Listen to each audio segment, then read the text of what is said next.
Visit licensureexams.com and try our samples completely free of charge.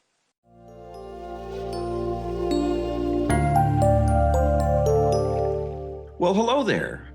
Welcome to our first Grill and Drill podcast, where we're going to review today the Transtheoretical model. Now, if you've been following the podcast, you may have listened to the one from November, way back in 2023, on the theory to therapy, which we dealt with the Transtheoretical model, or also called the stages of change model. So we've been doing it that long? Possibly even longer. It's hard to tell. But the TTM, or the Transtheoretical model, as a framework, was developed by James Prochaska and Carlo De Clementi that conceptualizes behavior change as a process that occurs through a series of distinct stages rather than just one event where you have a bad habit and you stop.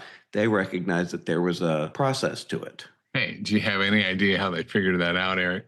I bet one of them had an addiction they were trying to get rid of. Yeah, well, that's close, but they received a grant to study how clients become non-smokers. And in the process, they came out and developed this idea, and they called it Transtheoretical model. Huh. So we can be assured that it wasn't funded by Philip Morris. Really? Well, yes, but it does distinguish itself from other approaches because it recognizes that behavior change involves progressing through a bunch of stages, each one characterized by different attitudes, intentions, and behaviors. And it acknowledges that relapse is a common occurrence, that clients often cycling through multiple times before they get to the lasting change, which anybody that's worked in addictions can tell you that's how that works. Really? So there are four key constructs of it: the stages of change, the process of change, the decisional balance of how you decide, and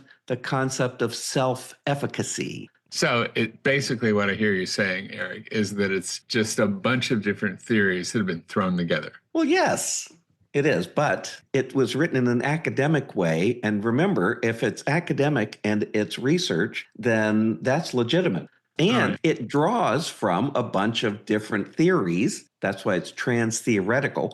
So there are cognitive parts to it. There are behavioral parts to it. So there are all of these, and it ends up being a non-linear kind of thing because, like I said, it goes in a circle. People will, start doing it, relapse, go back. And so it's something that takes that into account and isn't surprised by the fact that people fail to make lasting decisions the first time. Okay, so of those four key constructs, let's start with the stages of change. Right. In fact, probably if you run into anything on the Transtheoretical model on your licensing exam, it'll be around the stages of change. So the stages of change are the core basic construct of TTM. And what it does, it describes the temporal progression clients go through during their modification of their behavior.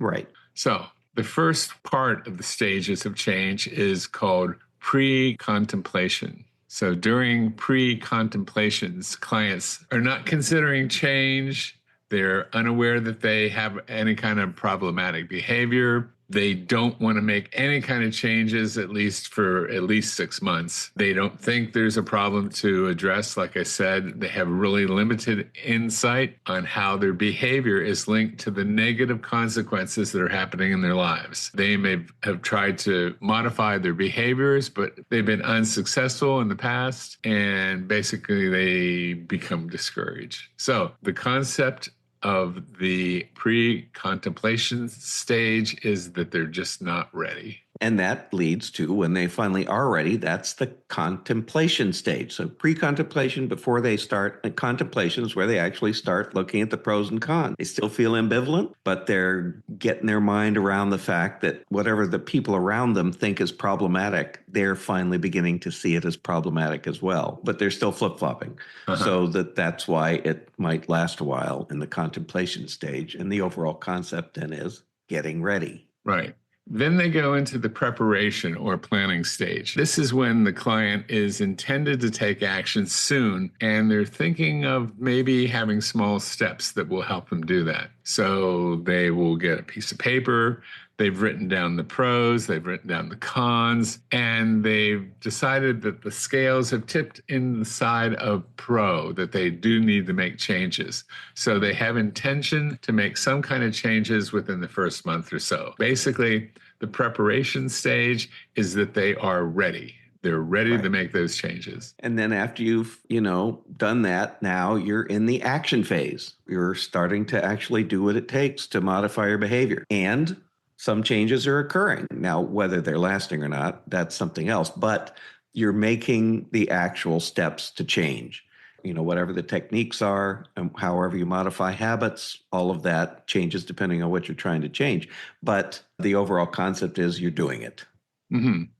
And then after that, they go into the maintenance stage. And in the maintenance stage, they've been able to change their behaviors for, half a year or so. And they are still focusing on relapse prevention. So they're still working on consolidating any gains that they've made, and their new behaviors have become habitual. They use fewer change processes. So they're sort of in a place where if they went out clubbing, they're not going to pick up a cigarette, or they're not going to start drinking at that particular point. They're sort of good to go. So they're continuing to go. So they keep going on with the changes that they've made during the maintenance. And finally, the Arnold Schwarzenegger phase, the Terminator phase, the termination phase. And you have complete confidence that you have made the changes. You don't need to bother with, behavioral aspects of it anymore. You used to smoke and now you never have. It's been quite a while, and you don't even think of it anymore. No. So you actually are ready to stop going to therapy, stop working a process, whatever it was you were doing, you thought you had to, you don't need to anymore. So the overall concept is no problem. Okay, so when that happens and you see that your client is able to do that, maybe it took 5 years, I don't know. But when they do come to that stage, then it's time for you to do what? It's time for you to have a party. No, it's time for you to terminate the client. Oh, yes. It's when you as a therapist would terminate the client. That's right. Exactly. Eric, how are you going to remember all this information? I mean, you're already studying for the exam. You've got all kinds of different things. So how am I going to remember the stages of change? Well, that's the tough part, isn't it? Is remembering all of this stuff. Okay. Yeah. Let me help you out here. Do you remember angel deaths from the 60s? Sherm, Love Boat, O's, Hog. It sounds like you're talking about how marijuana used to be called Mary Jane or Marijuana or the devil's lettuce. Okay. This is how you're going to remember the stages of change. Very easy. Just remember PCP, AMT. PCP was a drug also known as angel dust. Yes, okay. PCP amount. PCP. It was okay. So P would stand for the pre-contemplation, right? Yeah. C was the contemplation. So pre-contemplation, contemplation. Okay, that makes sense. And P for preparation. So preparation. PCP, yes. Amount, AMT. A, action, right, and then maintaining. Keep it going, right? Maintaining, and then finally T. Termination. Okay. Termination. Don't look at it and tell me what the stages are. So PCP, AMT, so pre-contemplation, right? Contemplation, preparation, right? Action, maintenance, and termination. Termination. Okay, I almost got it. Okay, yes. That's good. So that's the first part of the Transtheoretical model, and that's what you need to remember for the exam, I think. I'm going to give you some examples, and you're going to tell me what stages they are in. Are you ready? Right. So you have a client that comes in that says, I don't see why I need to reduce my salt and fat consumption. I've been fine without doing that for years, and if I do, when I go out to a restaurant, I won't be able to eat anything. Okay, so that sounds like they haven't even fathomed the idea that they need to change, which sounds like pre-contemplation. Okay, all right. You got that. All right. How about if they said, I've decided to only drink celery juice for breakfast. And just today, I told my family to get ready. Oh, okay. I've decided to make. So they've already contemplated it, right? So they're in the preparation phase. They've decided to do it, but they haven't done it. Exactly. They're planning, preparation. Okay, right. What if your client said, I should start eating healthier, but I really still enjoy, like you do, McDonald's. And I'm not really ready to give up my Big Mac and fries just yet. Big Mac. Stop making me hungry, man. So, all right. So the pre-contemplation was I don't need to be ready. The planning was get ready, I'm doing it. So this must be the contemplation stage. And why is that? Because they're thinking about it. I know I should do it. And I've put it in the should do category as opposed to the why are you bothering me category, but I haven't started planning yet. Okay. All right. Is that it? Yeah, that's it. Okay. Okay. How about this? Your client tells you that they've been buying their food from Whole Foods and they'd rather do that than go the Smoky Bones, and they've been doing it for the past 2 months. They know it's challenging, but they're starting to see some results. So a big plate of kale instead of some nice juicy ribs. Okay. Doesn't sound like they've gone into the maintenance stage yet. No. So it sounds like they're actually doing it. They're doing something. They're going to Whole Foods, not going to Smoky Bones. So it's action, right? Yeah, it is action. Yeah. Okay. All right. How about if they say, I've been a vegetarian for 8 months now, and I've developed new coping strategies like eating celery sticks when I crave a bloomin' onion or a juicy steak from Outback? So I've been doing it for 8 months, so not long enough to really make it a total lifestyle change, but they've set themselves up for success, right? Yeah. So it doesn't sound like they're ready to terminate yet, but they've been in the action stage for long enough that it's become a new habit. So I'd say maintenance. So if you found yourself in Outback, where would you go? Big juicy steak in front of you. And you'd say, give me that plate of kale over there. I want a big juicy celery stick while my friend eats the bloomin' onion and the sirloin steak. Okay. All right. Good on you. All right. So lastly, to your chagrin, your client tells you, I've been a vegetarian for the last 5 years. Even when I'm stressed, the thought of eating meat doesn't ever cross my mind. Right. Well, that sounds like 5 years. Yeah. They've been your client for 5 years. All right. It sounds like it was time for termination about 4 years ago. Really? Okay. Okay. Yes. I've got to say that sounds like termination time, because if they just don't even think about meat anymore and they, just love being a vegetarian, then it sounds like they're ready to terminate the process. That could happen to you, Az. It's not out of the realm of possibility, certainly. Right. Absolutely. Okay. I had some celery just last month. I just had some celery this morning. Well, you're on your way, man. There you go. Okay, so those are the kind of scenarios that you might find, and they may ask you where you are in the stages of change. So again, remember that is PCP amount. So contemplation, right? Preparation. Wait, PCP. Yeah, P is pre. Okay. And then contemplation. I didn't say contemplation. Okay, all right. Didn't have to say it twice. So right. Pre-contemplation, contemplation, right? Preparation, action, maintenance, and termination. Okay, you got it. Now we're going to go and give you some questions. I think I'm ready. Shoot. What is the primary reasons clients remain in the pre-contemplation stage? All right, pre-contemplation stage. Lack of motivation, high levels of stress. Okay.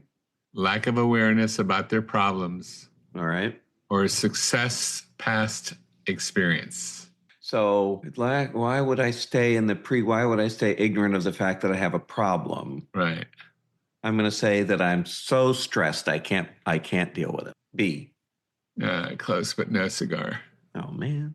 Okay. It's their lack of awareness about their problem. Oh, all right. Yes. Right. So clients in the pre-contemplation stage are unaware of their problems, which keeps them from even considering change. Their Yes, lack that of makes sense. awareness is significant, and it's a barrier to moving forward to the change process. All right. One down. All right. Try a second one. How do clients in the contemplation stage typically feel about changing their behavior? Okay. So we're in the contemplation stage now. And how Uh-huh. do they feel about whether they need to change? Okay. Okay. Are they confident and motivated? Ambivalent and conflicted? Okay. Unaware and unmotivated? Or successful and satisfied? All right. So, how do they feel about changing their behavior? Well, if they were successful, they wouldn't be in the contemplation stage. So, D is out. Uh, And if they were confident and motivated, they wouldn't be in the contemplation stage. They'd already be acting on it. okay. So, A is out. All right. Unaware and unmotivated. See, now that sounds like pre contemplation to me. It is. Unaware and unmotivated. Uh, So, I'm going to go with B, ambivalent and conflicted. right. So when clients are in this stage of the contemplation, they often experience ambivalence. They're weighing the pros and cons of changing their behavior, but, they're still in that whole process. Okay. All right. How does the preparation stage differ from contemplation stage? It involves taking immediate action. It involves weighing pros and cons. It involves planning and intention to act soon, or it involves ignoring the problem. So taking immediate action sounds like the action phase. Right. So I'm going to rule that one out. Involves weighing the pros and cons. That sounds like the difference between preparation and action to me, that you're weighing the pros and cons, deciding. So instead of contemplation to act, to preparation, that sounds like preparation to action to me. All right. So I'm going to get rid of B. And then involves planning an intention to act soon, or it involves ignoring the problem. Well, ignoring the problem sounds like pre-contemplation. You don't have a problem. What are you bothering me for? So I'm going to go with C on that. Okay, exactly. How can you support clients in the maintenance stage? How Could can you you support support them by ignoring their efforts, providing ongoing support and resources, forcing them to maintain their choices, or by discouraging their action? Okay, so you ignore their efforts would be to just say you've been doing it okay, and I don't even need to bother because you're on autopilot. Uh-huh. Or providing ongoing support and resources. You're doing it, so keep doing it. Forcing them doesn't sound like therapy. That sounds like what my mother used to do. Right. So I'm going to say no to C. And then discouraging their actions, that doesn't sound right either. Yeah. So it's either A or B. A or B, A or B. I'm going to say A. That you're letting them go. They've done it. They're obviously doing something right. So no. Nope. The answer is providing ongoing support and resources. Okay. That's how I was so you, as a close. therapist, can assist by offering ongoing support and resources to help them maintain their new behaviors. All right. So, Okay, I really, can at see this that. stage in maintenance, support is critical for preventing relapse. Okay. Yes, that does sound more therapist-y. So, okay. How might a therapist approach someone in the pre contemplation stage? Here are your options. Immediately encourage them to take some action, discussing the risk associated with their current behavior, ignoring their current behavior, or by forcing them to change. Okay, let's get rid of D. That sounds more like your mom. Yes, which sometimes it worked. So I got to give her props on that. But that doesn't sound like a therapist-y thing. So D is out. Okay. And ignoring doesn't sound like that's going to work either. Because if it's really, if we're putting it conceptually in the model, then somebody's not ignoring it. You've been smoking for 10 years. That's a problem. You need to deal with it. Right. So I'm going to say discussing the risks, B.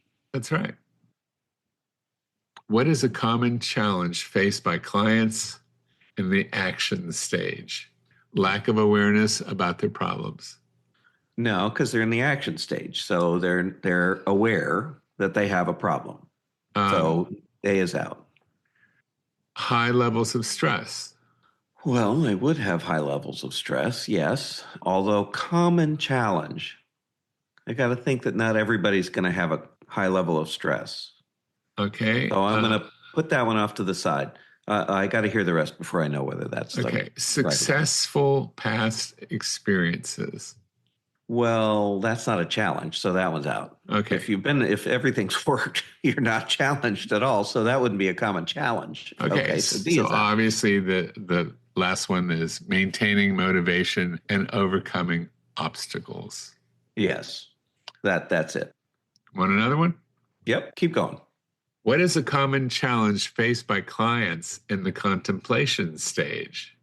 Common challenge. Okay. Lack of resources. All right. Lack of resources, right? Balancing the pros and cons of changing. High motivation.